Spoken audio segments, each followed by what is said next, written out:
Bismillahirrahmanirrahim. Assalamualaikum warahmatullahi wabarakatuh. Anak-anakku sekalian, siswa-siswi kelas 12. Hari ini kita mulai pembelajaran matematika peminatan ya, bab 1. Kita mulai pembelajaran matematika peminatan bab 1. Ya, bab 1 adalah limit trigonometri.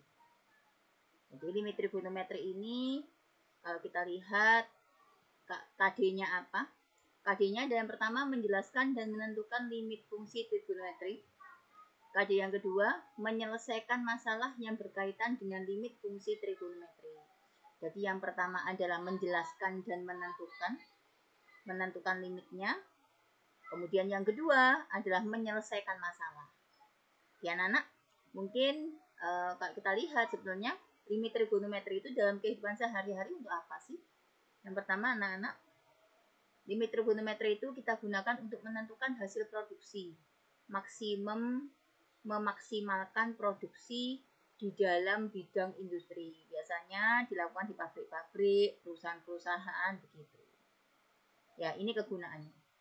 Kemudian yang kedua, kegunaannya adalah untuk menentukan luas atau area kerusakan organ dengan bantuan USG dalam bidang kedokteran. Sehingga ketika dokter mau mengoperasi seseorang, maka kita akan tahu kerusakan organnya sejauh apa, kemudian apa yang harus dilakukan ya, penggunaannya begitu.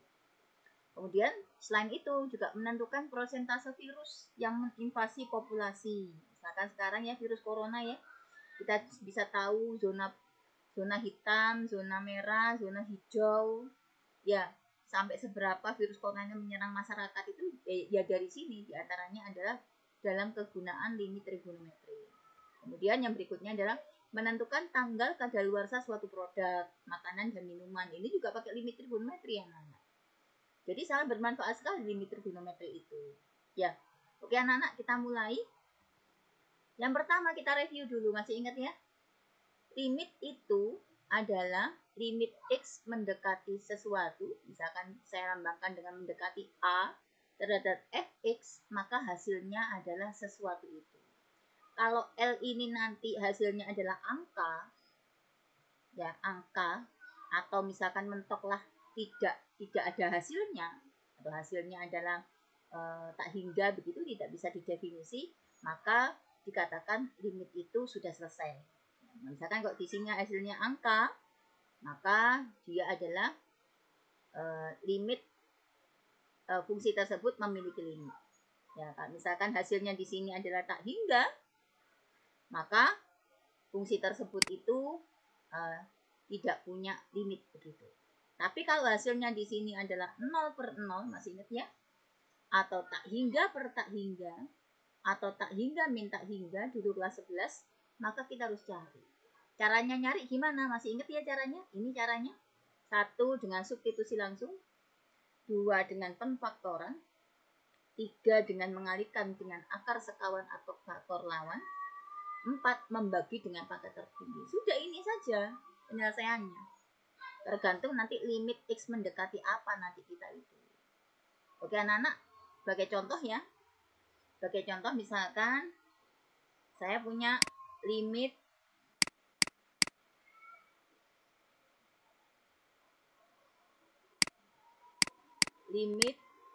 X mendekati 1 misalkan ya. X kuadrat plus 1 dibagi X min 2. Nah, kita langsung masukkan saja. X mendekati 1 kita masukkan. Berarti X-nya diganti 1. 1 kuadrat ditambah 1 dibagi 1 min 2. Hasilnya adalah 1 kuadrat itu 1 ditambah 1 berarti 2 per 1 dikurangi 2 itu min 1. 2 dibagi min 1 hasilnya adalah min 2. Selesai. Sudah selesai. Nomor 1. Ini adalah limit dengan cara substitusi langsung. Ya, kemudian kita lihat nomor 2. Kalau misalkan limit X mendekati 2, misalkan dari X kuadrat min 4 dibagi X min 2. Oke, kita langsung masukkan substitusi langsung. Angka 2 dimasukkan di sini, maka dia adalah 2 kuadrat dikurangi 4, oke, per X-nya ya sini juga diganti dengan 2 min 2. Hasilnya adalah yang atas 2 kuadrat itu 4, 4 dikurangi 4, oke. Yang bawah 2 dikurangi 2. 4 dikurangi 4 biar berapa? 0 ya. 2 dikurangi 2 juga 0. Nah, ini tidak boleh. Ini berarti belum selesai, nak. Ini tidak boleh. Oke, harus diselesaikan. Caranya gimana? Caranya ya kita faktorkan saja.